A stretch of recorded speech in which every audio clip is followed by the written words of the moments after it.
ಬೆಂಗಳೂರು ನಗರದಲ್ಲಿ ಕೆಲ ಭಾಗಗಳಲ್ಲಿ ಮಳೆ ಶುರುವಾಗಿದ್ದು ಕೇವಲ 15 ರಿಂದ 20 ನಿಮಿಷ ಹೊಡೆದಂತಹ ಮಳೆಯಿಂದಾಗಿ ರಸ್ತೆಗಳಲ್ಲಿ ನೀರು ನಿಂತು ವಾಹನ ಸವಾರರು ಪರದಾಡುವಂತಹ ಪರಿಸ್ಥಿತಿ ಎದುರಾಗಿರುವಂಥ ನನಗೆ ಪ್ರಸ್ತುತವಾಗಿ ಮಂತ್ರಿ ಸ್ಕ್ವೇರ್ನ ಮಂತ್ರಿ ಮಾಲ್ ಮುಂಭಾಗದಲ್ಲಿದ್ದೇನೆ. ನೀವು ಗಮನಿಸ್ತಾ ಇರಬಹುದು, ಇದು ಸಂಪಿಗೆ ರಸ್ತೆ. ಈ ರಸ್ತೆಯಲ್ಲಿ ಕೇವಲ ಒಂದು 15 ರಿಂದ 20 ನಿಮಿಷ ಮಳೆ ಹೊಡೆದಂತಹ ಪರಿಣಾಮವಾಗಿ ಎಲ್ಲ ವಾಹನ ಸವಾರರು ಪರದಾಡುವಂತಹ ಪರಿಸ್ಥಿತಿ ಎದುರಾಗಿರುವಂಥದ್ದು. ಇನ್ನು ದ್ವಿಚಕ್ರ ವಾಹನದವರಾಗಿರ್ಬೋದು, ಜೊತೆಗೆ ಕಾರಿನವರಾಗಿರ್ಬೋದು, ಎಲ್ಲರೂ ಕೂಡ ಸಂಚಾರವನ್ನು ಮಾಡೋದಕ್ಕೆ ಅತ್ಯಂತ ಒಂದು ಪರದಾಡುವಂತಹ ಪರಿಸ್ಥಿತಿ ಎದುರಾಗಿರುವಂಥದ್ದು.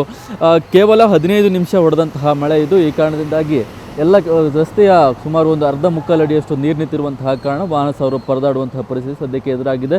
ಪ್ರತಿ ಬಾರಿಯೂ ಕೂಡ ಮಳೆ ಬಂದಂತಹ ಸಂದರ್ಭದಲ್ಲಿ ಈ ರೀತಿಯಾದಂತಹ ವಾತಾವರಣ ಎದುರಾಗುತ್ತೆ. ಅದರಲ್ಲೂ ಕೂಡ ಈ ಮಂತ್ರಿ ಮಾಲ್ನ ಎದುರು ಭಾಗದಲ್ಲೂ ಕೂಡ ಪ್ರತಿ ಬಾರಿಯೂ ಈ ಥರದ ಒಂದು ವಾತಾವರಣ ಕಂಡುಬರೋದು ಸಹಜವಾಗಿರುವಂಥದ್ದು. ಆದರೆ ಇದುವರೆಗೂ ಕೂಡ ಯಾವುದೇ ರೀತಿಯಾಗೂ ಈ ನೀರು ನಿಲ್ಲೋದನ್ನು ಮಳೆ ಬಂದಂತಹ ಸಂದರ್ಭದಲ್ಲಿ ತಡೆಯೋದಕ್ಕೆ ಸಾಧ್ಯವಾಗ್ತಾ ಇಲ್ಲ. ಅದಕ್ಕೆ ಸಂಬಂಧಪಟ್ಟಂತಹ ಕ್ರಮವನ್ನು ಕೂಡ ತೆಗೆದುಕೊಳ್ಳೋಕ್ಕೆ ಸಾಧ್ಯವಾಗ್ತಿಲ್ಲ. ನೀವು ಆಟೋದವರು ಮತ್ತು ದ್ವಿಚಕ್ರ ವಾಹನದವರು ಹೋಗೋದನ್ನು ನೋಡ್ತಾ ಇರ್ಬೋದು. ಸದ್ಯ ಅವರು ಕೂಡ ಹೋಗೋದಕ್ಕೆ ಒಂದಿಷ್ಟು ಮಟ್ಟಿಗೆ ಚಕ್ರಗಳು ಮುಳುಗ್ತಾ ಇದೆ ಮತ್ತು ಪರದಾಡುವಂತಹ ಪರಿಸ್ಥಿತಿ ಎದುರಾಗ್ತಾ ಇದೆ.